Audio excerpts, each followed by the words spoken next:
It started out as just a handful of protesters near Wall Street. This sort of demonstration folks describe as ragtag, disorganized. Get up, get down, there's revolution in this town. Get up, get down, there's revolution in this town. But over the week past, they began to grow in numbers, and they began to find their voices. Wall Street got bailed out and we all got sold out. Let's tell the truth. Now, 3 weeks and counting after the Occupy Wall Street movement first took up residence in a downtown Manhattan park, you're hearing fewer and fewer references to ragtag. Our mission is to change the system. Brian Phillips is an ex-Marine. He hitchhiked from the West Coast to join a movement whose goals still remain vague. Mainly get the corporations out of the government, and the fact that they have financial influence in all the decisions and lawmakings and stuff like that. It's a corrupt system. Occupy Wall Street. And as the protests have grown larger and gone viral and gotten increasingly confrontational, more and more people have taken notice. It's a leaderless movement that really reflects the voice of the whole.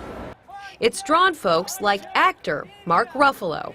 We just saw a massive ripoff of our tax dollars and then a bailout. There's no ongoing investigations. No one's been brought to justice. And that is, I think, what this movement is about.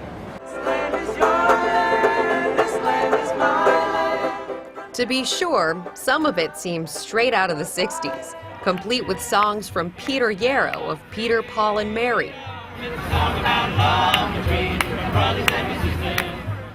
A grassroots newspaper, and a pretty basic communication system. We need to unload!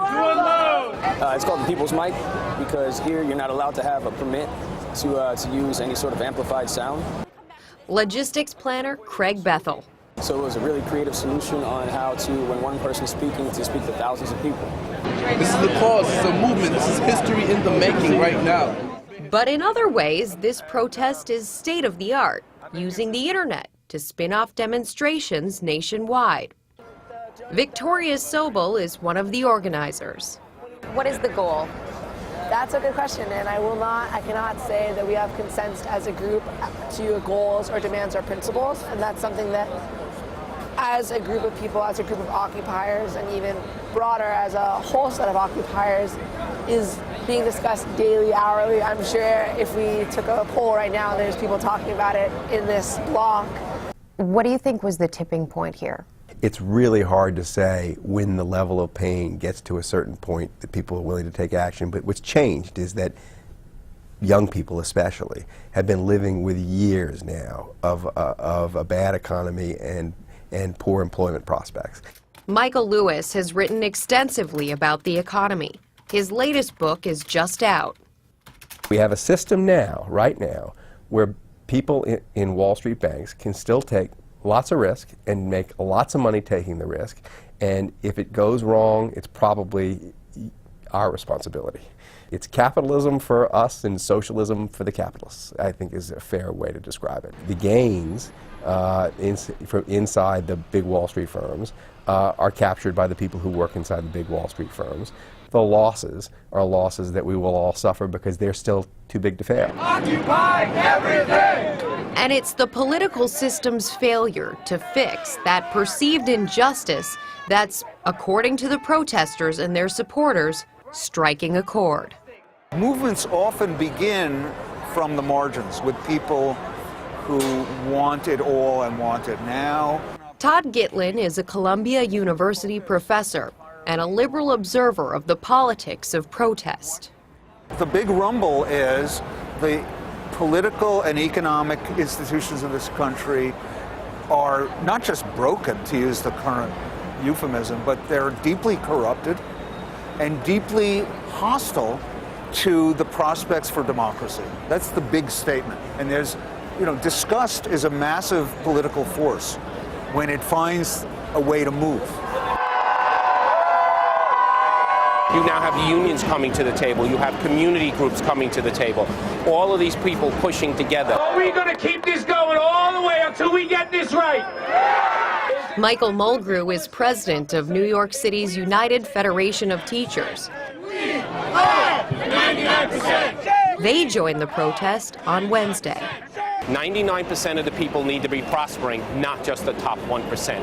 And that's what it's going to take. Everyone pushing at this, because every community knows they're hurting, what's going on is wrong, and it's time to stop this and make a difference and do things that allow all people to prosper.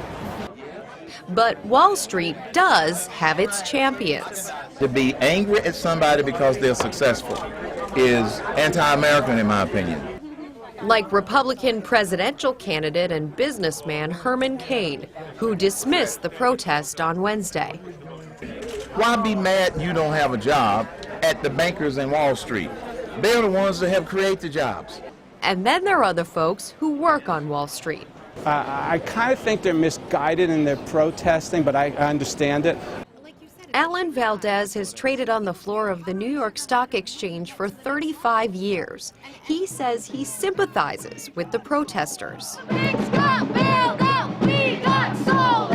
I definitely see their point. I mean, the banks, they aren't loaning. That's a fact. They're just sitting on this cash. Corporate America is sitting on trillions of dollars. So you can see their animosity. They're not getting hired. Most of them are young people out of college. They're not finding jobs. They're not getting hired right now. So it is a problem. But again, I think they're misguided in blaming Wall Street. We have very little to do with it. Should Wall Street be worried?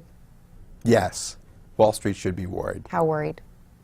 Not too yet, but they should be paying very close attention, because this is how reform happens.